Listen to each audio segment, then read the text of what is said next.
اور یہ بات کتنی خوبصورتی سے دکھاتی ہے کہ کیسے دونوں کردار جو صدیوں کے فاصلے پر ہیں اپنی عقل کے بنائے ہوئے قلعوں کو چھوڑ کر جذباتی خطرات اور تبدیلیوں سے بھری زندگی کو گلے لگاتے ہیں۔ رومی نے اپنی عزت، شہرت اور علم کے مینار کو چھوڑ کر عشق کی وادی میں قدم رکھا اور ایک عالم سے عاشق بن گئے۔ ایلا نے اپنی محفوظ اور آرام دہ زندگی کی دیواریں گرا کر محبت کے نامعلوم سفر کا آغاز کیا۔ دونوں نے بہت کچھ کھویا، لیکن جو پایا وہ انمول تھا۔ دل کا راستہ جب کھلتا ہے نا تو وہ ہمیں ایمان کے ایک بالکل نئے تصور کی طرف لے جاتا ہے، ایک ایسا ایمان جو مسجدوں اور مندروں کی دیواروں سے باہر سیدھا انسانی تعلق کے دل میں خدا کو تلاش کرتا ہے۔ یہ ظاہری رسومات سے آگے بڑھ کر روح کی سچائی پر زور دیتا ہے۔ شمسیر کے اصول ہمیں چیلنج کرتے ہیں کہ ہم ذرا عبادت کی ظاہری جگہوں سے آگے دیکھیں۔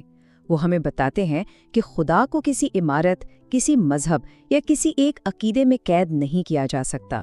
اگر وہ ہر جگہ ہے تو اسے ہر جگہ پایا بھی جا سکتا ہے۔ تو سوال یہ اٹھتا ہے کہ اگر خدا ان عمارتوں میں نہیں تو پھر اس کی موجودگی کو حقیقی معنوں میں کہاں پایا جا سکتا ہے؟ اس کا اصل گھر کہاں ہے؟ اور جواب حیران کن حد تک سادہ ہے۔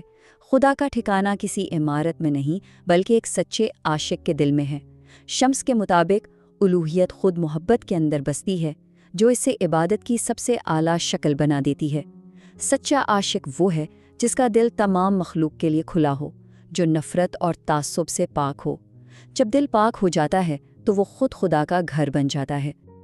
اب ہم آتے ہیں ایک ایسے سبق کی طرف جو شاید سب سے مشکل ہے لیکن سب سے ضروری بھی ہے، زندگی کی غیر متوقع نوعیت کو قبول کرنا۔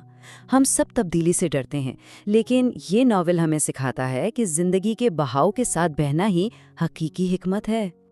یہ ناول صبر کے معنی کو بالکل بدل دیتا ہے۔ یہاں صبر صرف انتظار کا نام نہیں بلکہ گہری حکمت اور دور اندیشی کی ایک شکل ہے۔ یہ ایک فعال بھروسہ ہے۔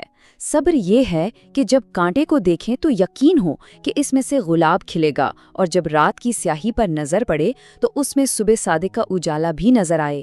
یہ کائنات کے عمل پر یقین رکھنے کا نام ہے۔ اور یہ صبر اس یقین سے آتا ہے کہ ہر چیز اپنے وقت پر مکمل ہوتی ہے۔ جیسا کہ ہلال کو پورا چاند بننے کے لیے وقت درکار ہوتا ہے، اسی طرح زندگی کے عمل پر بھروسہ کرنا پڑتا ہے۔ خدا کے عاشق جلد بازی نہیں کرتے کیونکہ وہ جانتے ہیں کہ کائنات کا اپنا ایک وقت ہے۔ ایلا کی تبدیلی بھی راتوں رات نہیں ہوتی، یہ چاند کے مراحل کی طرح آہستہ آہستہ مکمل ہوتی ہے۔ یہ طاقتور سوال تو جیسے ہمارے خوف کی بنیادوں کو ہلا دیتا ہے۔ ہم اپنی جانی پہچانی دنیا، اپنے کمفرٹ زون سے چمٹے رہتے ہیں، چاہے وہ کتنی ہی بے رنگ کیوں نہ ہو۔ لیکن کیا معلوم جس زندگی سے ہم چمٹے ہوئے ہیں آنے والا دور اس سے کہیں زیادہ بہتر ہو۔ یہ اصول ہمیں سکھاتا ہے کہ زندگی کے بہاؤ کے خلاف لڑنے کے بجائے خود کو اس کے سپرد کر دیں۔ کبھی کبھی الٹ پلٹ ہونا ہی سیدھا ہونے کا واحد راستہ ہوتا ہے۔ اچھا، جب ہم زندگی کے بہاؤ کو اپنانا سیکھ لیتے ہیں تو اگلا قدم ہے اپنے اندر جھانکنا، جہاں یہ ناول ہمیں بتاتا ہے کہ پوری کائنات موجود ہے۔ باہر کی دنیا کو سمجھنے سے پہلے ہمیں اپنے اندر کی دنیا کو دریافت کرنا ہوگا۔ ان اصولوں کے مطابق خود کو جاننا ہی سب کچھ ہے۔ شیطان کوئی بیرونی طاقت نہیں جو ہم پر حملہ کرتی ہے، بلکہ ہمارے اندر سے ابھرنے والی ایک معمولی سی آواز کا نام ہے، ہماری اپنی انا، ہمارا خوف، ہماری نفرت، اور اسی طرح خدائی روح بھی ہمارے اندر ہی موجود ہے۔ جب کوئی شخص اپنے آپ کو اپنی اچھائیوں اور برائیوں سمیت جان لیتا ہے تو وہ اپنے رب کو بھی جان لیتا ہے۔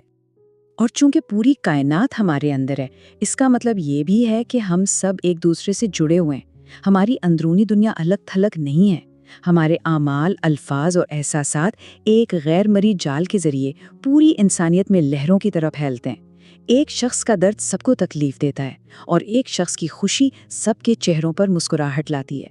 ہم سب ایک ہی خاموش مکالمے کا حصہ ہیں۔ یہی وجہ ہے کہ خود پر کام کرنا دراصل دنیا پر کام کرنا ہے۔ اور اب ہم پہنچتے ہیں آخری اور سب سے اہم اصول پر، وہ اصول جو اس پورے فلسفے کا دل ہے، اس کی روح ہے۔ یہ وہ نقطہ ہے جہاں تمام 40 اصول آ کر ملتے ہیں اور زندگی کا ختمی مقصد واضح کرتے ہیں۔ اور آخر میں 40واں اصول ہر چیز کو ایک جملے میں سمیٹ دیتا ہے: محبت کے بغیر زندگی کا کوئی مطلب نہیں۔ یہ اصول ہمیں بتاتا ہے کہ محبت کو روحانی، مجازی، الہی یا انسانی خانوں میں تقسیم نہ کریں، محبت کی کوئی قسم، کوئی لیبل، کوئی تعریف نہیں ہوتی، یہ بس خالص اور سادہ ہے۔ یہ وہ بنیاد ہے جس پر ایک بامانی وجود قائم ہوتا ہے۔ محبت آب حیات ہے اور اس کے بغیر ہم سب پیاسے ہیں۔ تو یہ ناول ہمیں اس ایک سوال کے ساتھ چھوڑ جاتا ہے، کیا ہم اپنی موجودہ زندگی کو بدلنے کے لیے تیار ہیں؟ کیا ہم اپنے اندر کی تبدیلی کے لیے تیار ہیں؟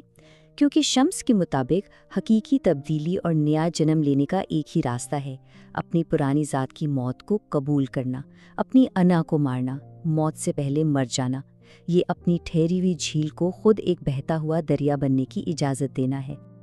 اگر عشق اور خودشناسی کے اس سفر نے آپ کے دل کو بھی چھوا ہے تو اس روشنی کو آگے بڑھائیں۔